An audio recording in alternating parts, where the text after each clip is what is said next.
week-end, c'est Métro Hebdo, le JT qui vous rapproche chaque semaine un peu plus de votre métropole. On ouvre avec la première préoccupation financière des ménages, le logement. Grenoble-Alpes Métropole et sa compétence Habitat donnent un coup de pouce supplémentaire en se rapprochant d'Action Logement. Une convention vient d'être signée. Elle doit permettre de proposer aux métropolitains des logements rénovés et accessibles et par là de favoriser l'emploi et renforcer l'attractivité du territoire. Le dispositif a été présenté dernièrement, Galerie de l'Arlequin.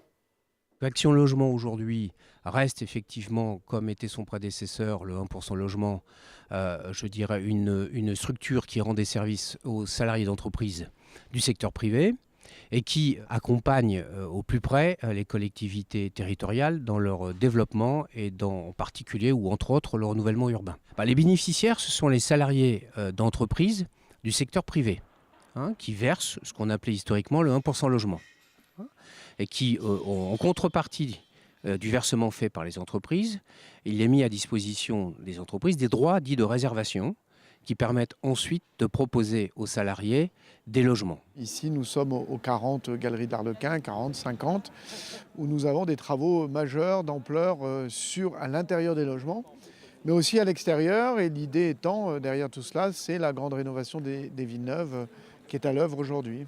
Même si j'étais réticente, oui. Effectivement, aujourd'hui, avec le recul, du coup, je suis contente de ce que j'ai aujourd'hui et de l'appartement spécialement, en particulier, on va dire. Voilà. La rénovation du 40-50 Galerie de l'Arlequin a été réalisée par Actis pour 89 logements et par la SDH pour 154 autres logements. Eux qui étaient portés pâles au printemps 2016, les habitants du sud de l'agglomération vont retrouver de belles couleurs et durablement. L'épidémie de gastro en raison d'une contamination de l'eau potable sera bientôt complètement oubliée. Les travaux de forage sur la commune de Vif ont débuté. Vifois, Varsois et habitants du Gard pourront très bientôt boire de l'eau puisée chez eux.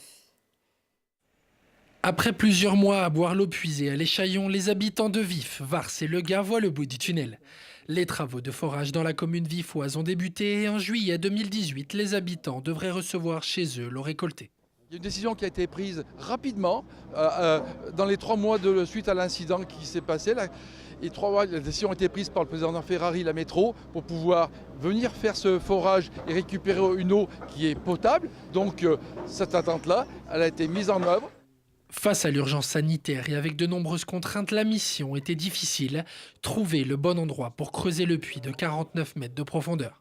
On est vraiment à la croisée de toutes ces contraintes hydrogéologiques, d'emplacement par rapport à la proximité, administrative aussi, les impacts environnementaux. Après, quand on aura terminé le forage, on saura si on était vraiment à l'endroit idéal.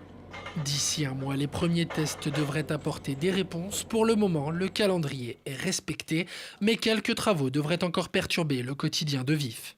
Prochaines étapes, il y a beaucoup de travaux dans cette période, les travaux à la fois dans le cœur de Vif. Donc il y a tous ces travaux-là de canalisation dans les communes et les travaux de forage ici. Puis ensuite, le travail de continuité entre le forage et ces canalisations.